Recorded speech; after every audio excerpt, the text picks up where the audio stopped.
Welcome to the Screen Crush Break Room. I'm Ryan Airy, and this is all of the Easter eggs, references, and little things that you might have missed in Loki, Episode 4. This episode is titled The Nexus Event. You'll remember that Nexus events are any event that causes the timeline to branch. In this case, it's the Nexus event that drew the TVA to Sylvie and Loki. You ever seen a branch like that?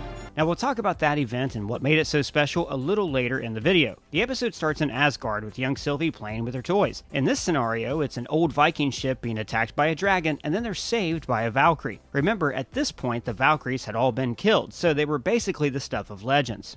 I thought you were a Valkyrie. I think it's sweet that young Sylvie looked up to the Valkyries as a strong female role model. It's about time. We can also see the wolf Fenris that belonged to Hela, so maybe her older sister was also a part of this little game. Another strong female role model for her to follow. It occurred to me while I was watching this that for immortal space gods, the Asgardians were really taken with Viking culture. It's funny because we think of mortals being obsessed with gods, but really the gods are obsessed with us. Why are you so obsessed with me? So I'm just going to go ahead and address the elephant in the room. How could there be a child variant of Loki that's a girl? Sylvie pretty much asked this later. What was my Nexus event? This is interesting because clearly the Nexus event wasn't her being born a woman or changing her sex at birth like I theorized in our Variants Explained video. If the Nexus event were simply her gender, then Ravonna wouldn't have said, I don't remember. Of course, there is the possibility that Loki used to change their gender all the time as a child because, after all, their gender is listed as fluid on their arrest form. But I don't think so. instead, it really does seem like there can be alternate timelines coexisting alongside the sacred timeline. Maybe the TVA is cool with these variants as long as they don't stray too far toward the red line. Or the sacred timeline actually consists of many alternate realities kind of wrapped up and twisted in each other like the threads of a rope. If that's the case, then the variant realities are the changes in the time stream that threaten to split the rope. For instance, Alonso GD on Twitter believes that this variant timeline occurred when Sylvie decided here that she wanted to become a Valkyrie and not a Loki. Something tells me we're going to find out more about these variant realities next episode because, wait, you guys know there's a mid-credits scene, right? If you don't, go watch it, then come back. We'll wait.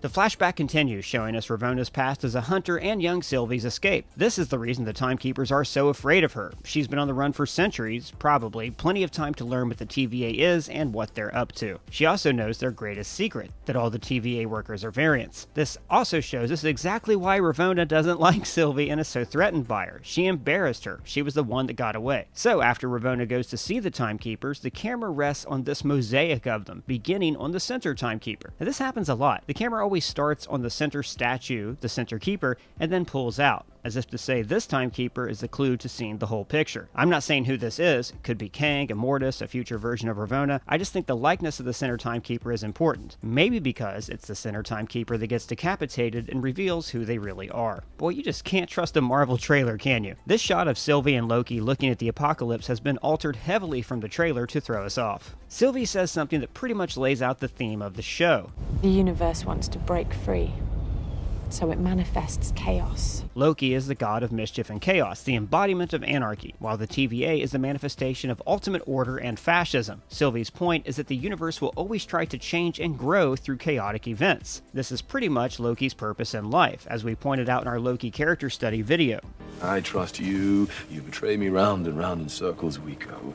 See, Loki, life is about growth, it's about change, but you seem to just want to stay the same. Then she says, Do you think that what makes a Loki is the fact that we're destined to lose? and we talked about this in that same video. In Norse mythology, Loki is trapped in a tragic loop of Ragnarok, rebirth, and Ragnarok and rebirth. Our Loki is trapped in another cycle of always reverting back to his villainous ways, dying, and then being reborn again as a villain. The TVA can't understand what caused this branch, and the answer is obviously love.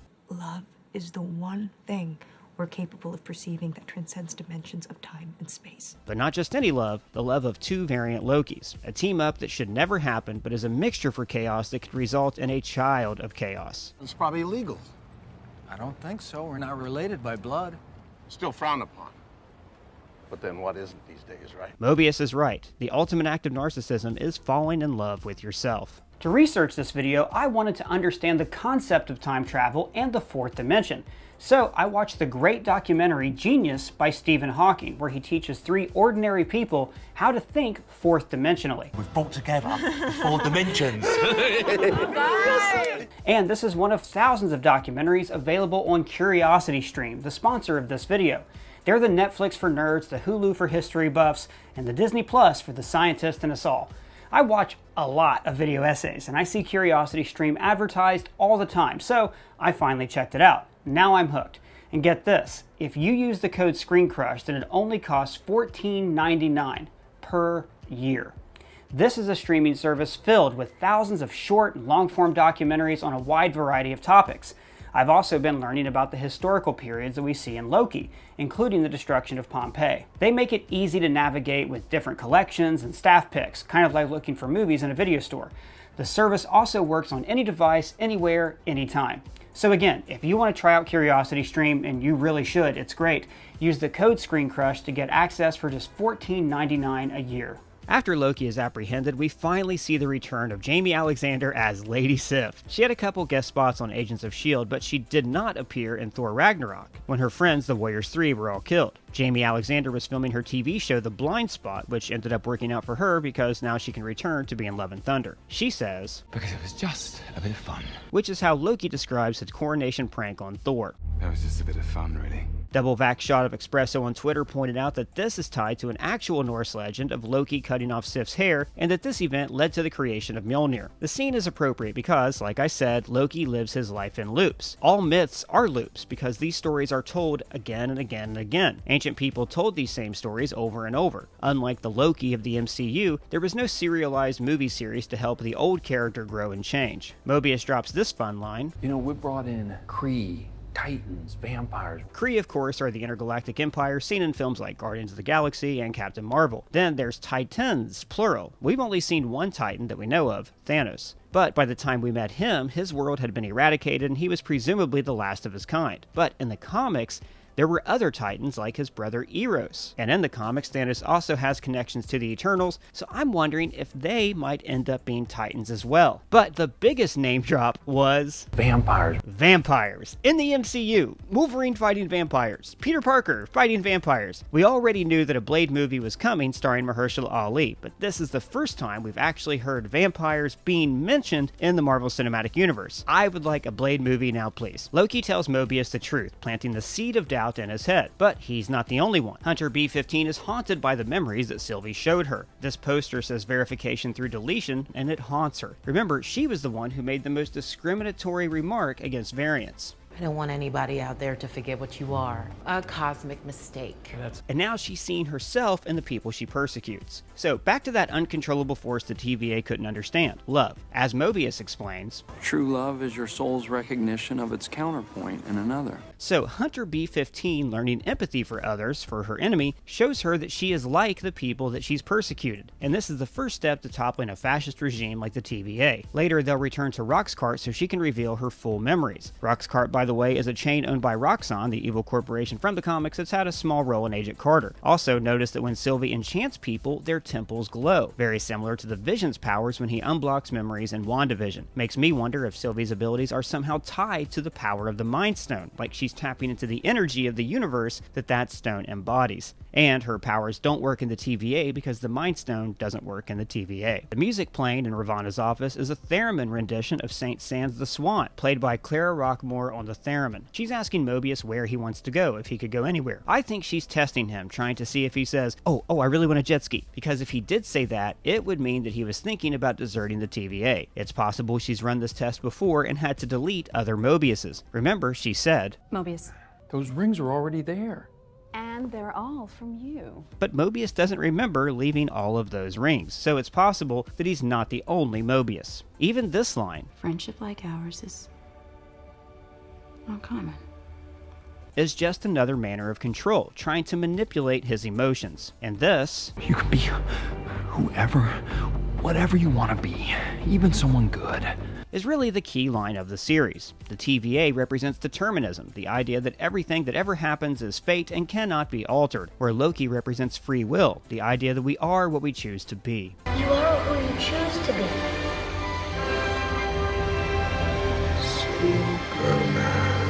The most heartbreaking line I have ever heard in the MCU is, And wherever I had a life before the TVA came along, maybe I had a jet ski. I was absolutely shattered when this happened, but it looks like he wasn't erased, just teleported. But we'll go over that later in the video. When Sylvie asks what her Nexus event was, Ravonna lays on the cool villain line. I don't remember. I don't even know who you are. I don't recall killing your family. Then we finally meet the Timekeepers, animatronic Disney characters made to accurately reflect their comic book counterparts. Sam warned us, you guys. What big three? Androids, aliens, and wizards. And the Timekeepers were kind of all three. Isn't it funny that Loki actually called it on his first day? Notice that the central throne is framed by an hourglass, and Silent Hamish on Twitter pointed out that this room also seems like an homage to the Future Council in Bill and Ted's Excellent Adventure. What a cool, if predictable, homage to the Wizard of Oz. The difference here is we don't have an immediate reveal of who's behind the wizard. We're just left to speculate, which I invite you to do in the comments. After the reveal, they say, It never stops. Again, loops. This makes it seem like there is no boss of the TVA, that all of this was just put into motion and will continue until the end of time when the universe is reborn and it all begins again. This is actually where the Timekeepers came from in the comics. They were created at the end of the universe by the last member of the TVA, who then sent them back in time to create the TVA. It's a perfect metaphor for an unnecessary bureaucracy. An entity that exists only so it can exist. Then we get another kicky punchy fight where the Lokis don't use their powers, I guess because they can't in the TVA, even though they've had their collars removed, and then he's pruned temporarily. The episode ends with a song from Brenda Lee, If You Love Me. The key line in this song is, when our last hour on Earth is through, I will share eternity with you, because Sylvie and Loki have finished their time on Earth, and now they're in the TVA, where time is basically eternal. When he wakes up, he asks if this is hell, single L, meaning the Asgardian afterlife. And then, oh god, what a reveal. Other variants. We have Kid Loki, and Alligator Loki. According to the credits, this is Boastful Loki, and Richard E. Grant in a comic-accurate costume as Classic Loki. They're in a post-apocalyptic New York. Note the Avengers Tower in the background. Now this could be a number of alternate realities where the Avengers failed to save the planet, but I'm guessing that in this world, Ultron won and sent a shockwave around the globe. And you've actually seen this alligator in Falcon and the Winter Soldier. This is your mom. @Naku on Twitter theorized that in this other reality, instead of turning into a snake to scare Thor, Loki turned into an alligator. He transformed himself into a snake, and he knows that I love snakes. So I went to pick up the snake to admire it, and he transformed back into himself, and he was like, yeah, it's me! And he stabbed me. This scene is a recreation of this panel from the Mighty Thor number 12, when all the variant Lokis team up together. Now there's a hint that we're going to see a kind of anti-Avengers with these variant Lokis teaming up. The score at the end of the episode is a mirror to the ending of the Avengers.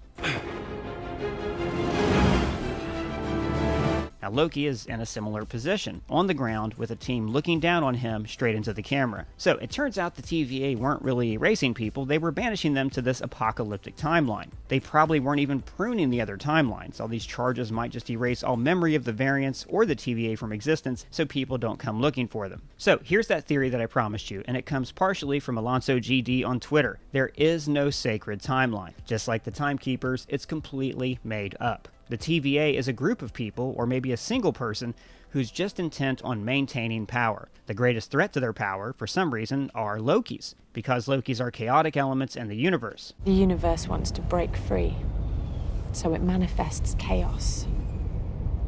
Like me being born the goddess of mischief.